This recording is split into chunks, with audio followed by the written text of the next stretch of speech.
The neon sign of Papa Luca's Pizza flickered in the chilly night breeze, painting the windows with a red glow. Inside, Asen stood behind the counter, punching in orders with the same tired but warm smile he always wore. He was known for his patience and his ability to find calm in chaos, but tonight felt heavy. A quiet, cold intuition whispered inside him. He glanced at the clock. 10:14 p.m. 2 hours until closing. Bro, you okay? Asked FaZe, the delivery guy. Asen forced a smile. Yeah, just tired. But he wasn't tired. He was restless, because his wife Mewish hadn't replied to his last 3 messages. She always checked in, sent a heart, a silly voice note. But today, nothing. He tried to shake the feeling. Maybe she's busy. Maybe she's with friends. Maybe the bell on the door chimed, and Asen's heart unknowingly prepared to shatter. A silver Honda rolled into the drive-through lane. Its headlights washed over the glass, lighting up Asen's face. He walked toward the window, ready to take another order, just like any other night. But the moment he got there, his breath caught in his throat.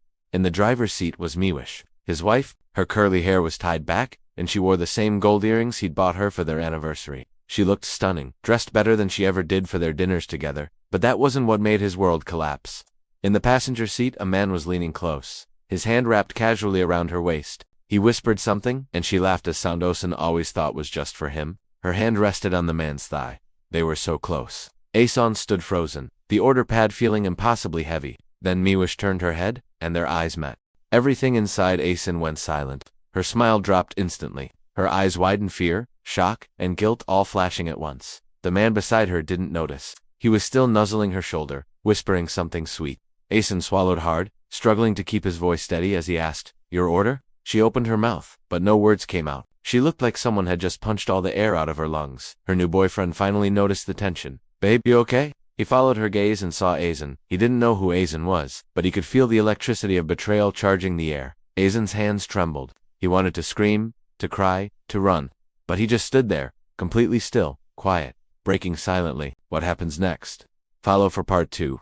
Mish leaned over from the driver's seat, whispering his name. Asen. This isn't what it looks like. But Asen's voice was hollow, distant. "Your order." The guy next to her, her boyfriend, just smirked, completely clueless. "Hey bro, just a large pepperoni, and ... double quotes. Osen didn't even blink. His stare was empty, like a man watching his entire world collapse from the inside out. He saw the way she touched the other guy's arm. "No, let's go, please, let's just go." The guy frowned, confused. "What? Why?" "Just drive," she whispered, tears welling up in her eyes. Osen stumbled back from the window, the air knocked out of him. He didn't cry. He didn't say a word. He just watched the car roll away, just enough to be out of his sight. But the image was burned into his mind forever. Her laughing with another man, holding him, being held, something he thought was theirs. Sacred, now shattered. Asen stumbled into the storeroom, the slam of the door echoing the frantic beat of his heart. He pressed his palms flat against the cold wall, gasping for air that wouldn't come. It wasn't a physical pain, but something far deeper, a raw emotional agony that sliced right through him. He whispered into the silence, his voice barely a tremor. She came here. To my work with him. Why? The words shattered as they left his lips. Images flooded his mind. Working late to save up for their future. Waking up early to pack her lunch. The simple "I love you" texts he'd send throughout the day. All of it. For what? To see her wrapped in someone else's arms. Right here, where he toiled for them. He leaned his forehead against the wall. A single, hot tear, finally breaking free. Paving the way for a silent, unstoppable flood. 15 minutes later, Asen forced himself back to the counter. He was waiting for her to come back, to try and explain, to cry, maybe even to lie. He was ready for anything.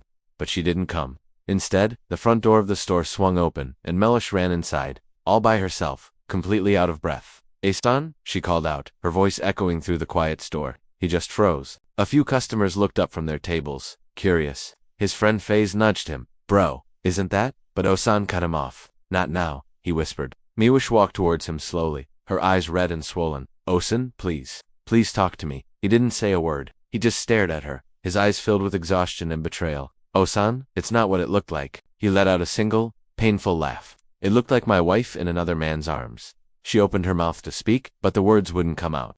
Asen walked past her toward the dish station, refusing to look at her again, but she grabbed his arm. "Please don't turn away from me." He pulled his arm back sharply. "You turned away from me first." He didn't raise his voice. He didn't shout. His quietness was far more painful. "Asen, I'm sorry," she whispered. "Sorry." He finally looked at her, his eyes full of tears he refused to let fall. "Do you know what it feels like to love someone so much that losing them feels like dying?" She started crying. He didn't comfort her. "Why here?" he whispered. "Why at my work?" Why like this? Her lips trembled. It was a mistake. He stared at her, his expression unyielding. A mistake doesn't hug you like that. This story hits deep, doesn't it? Let me know in the comments what you think happens next. Don't forget to like and subscribe for more. The manager called Asen into the back. He went, relieved to escape her. When he returned just 10 minutes later, she was gone. All that remained was a small, crumpled tissue on the counter, still damp with her tear stains. Asen picked it up gently, staring at the faint marks. In that moment, everything became painfully clear. His love was pure, his heart was loyal, his efforts were real, but hers no longer belonged to him. Asen stepped outside, the cold night air hitting him like a wave. The spot where her car had stood felt haunted, like a ghost of the moment that just broke him. He whispered to the empty space, "I loved you more than I loved myself, and you still chose him." Then, he turned and started walking toward the bus stop. Alone, silent. That night, everything ended not with a fight, not with shouting, but with a quiet heartbreak delivered at a pizza window.